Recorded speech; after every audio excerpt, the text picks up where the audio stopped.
Тақырыбы уайымсыз қазақ.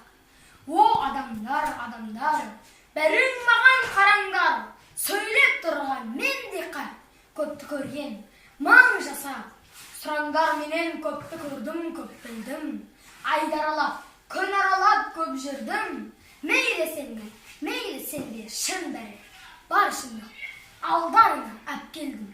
Айтайын мен күмілжімей тасынбай, қарттар барда мен сияқты жасындай, өтінемін, ойламай жалған деп, өтірікті оспан соға салған деп.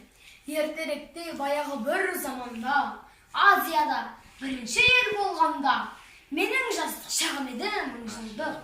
Ғарыштан біз бақылаумен көп жүрдік.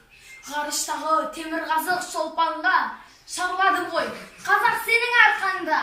Айдай нарылып, Сатурннан шай іштім. Корабль бабындатып қорқам ба? Енді айтайын, сырым бар еді сақтаған, жақсы хабар естілмей бір жатпаған. Дүние жүзі Қазақстанға келіпті, көрпе сұрап біздің аппақ мақтадан. Өтірік айтып, бос мақтанғым келмейді, аңыз болып тарап кетсе ол мейлі.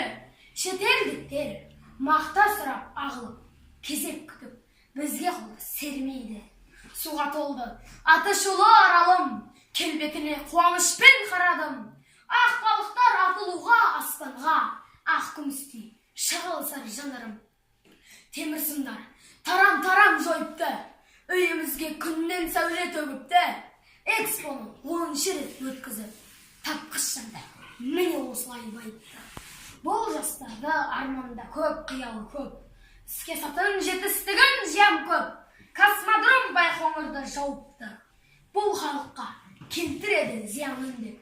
Мың жасадым, мынау жап-жас десе де, қартаймадым жасым мыңға келсе де. Бұған себеп түбірімен жойылған біздер бар экологиялық мәселе. Өтірік айтып, бос мақтанып